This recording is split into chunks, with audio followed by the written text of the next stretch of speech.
I turn to Gary. Well, again, in the US. Yeah, thank you. I think I'm the only panelist who is not burdened by any economic knowledge or credentials. So I will simply convey, what we're hearing from companies working at the U.S. Chamber of Commerce for many years. And a lot of companies are extremely optimistic, especially when they speak in public, about what the new administration, and new Congress might bring, especially in terms of reducing regulations.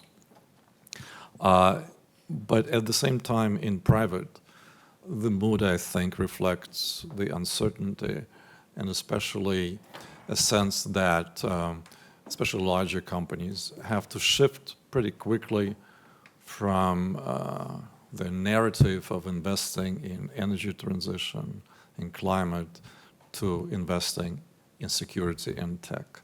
And what John has demonstrated with numbers, indeed the investment in tech has been going on for some time, but now it's going to be the dominant narrative. Everybody's saying that they have a huge investment in mind, which basically will mean that investment in most other sectors will dry up. There's just not enough money. And when you go to conferences, meetings with companies with majors in high tech, they're talking about investing literally billions and billions a year in an arms race to be the first to develop the next model, the next version of AI, and look to capital markets. As Mr. Litman said, we have huge capital market advantage. A lot of that is enormous valuation of the same 10 companies. Now, if you think about that, the way that these companies who define the next several years in our economic performance will monetize that investment, will show any returns, it's highly unclear unless, and people are talking about that a lot, they look at everything as another Manhattan Project. But what that means is a Cold War scenario, thinking that it's very difficult to build a growth model for large companies, investing billions and billions in AI, if the government doesn't pay for it. Because the consumer ultimately, it's unclear whether the consumer will get a lot more money to pay for those enormous investments, especially the consumers playing golf, but not seeing a huge raise. So what I'm picking up is that companies are racing to develop enormous positions and being at the bleeding edge of compute power, if you will, regardless of whether they have a clear plan of producing returns on their investments. You have to be the first, and then you dominate, and then you can turn to the government because you'll be indispensable, just like a systemically important bank. And the several companies that are doing that, maybe not deliberately, but they are playing that game together. And it's not to build solutions to any particular problems that we are facing. Setting aside the defense industry where the problems are defined by DoD, they're just building up the compute power. And they are competing with each other for the talent, but importantly for the sheer massive hardware.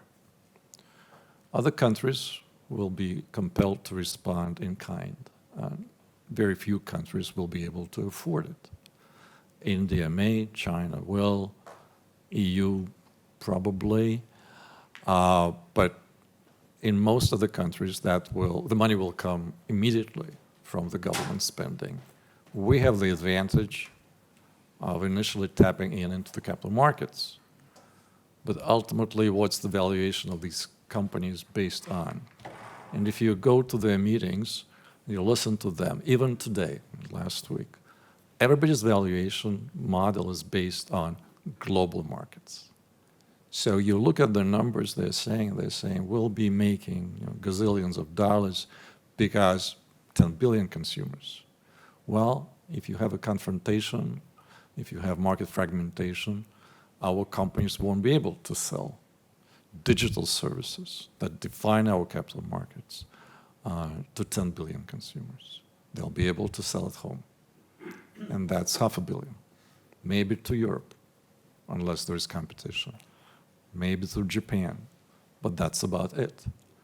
So the worry, the concern is that, well, the economic growth the numbers look good for the US.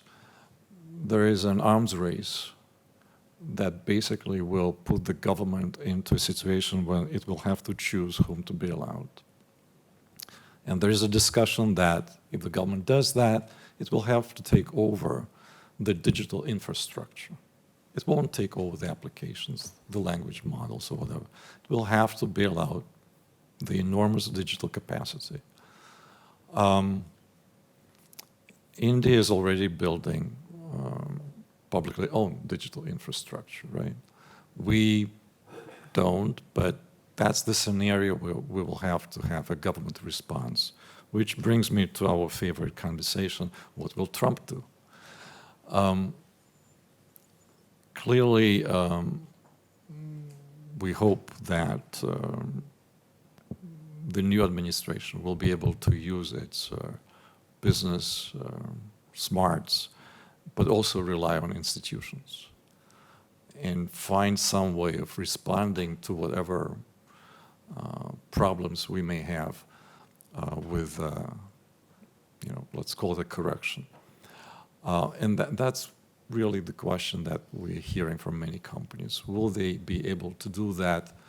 The administration has brought together a strong team, but mostly their background is in high-risk areas of business where they are not risk-averse.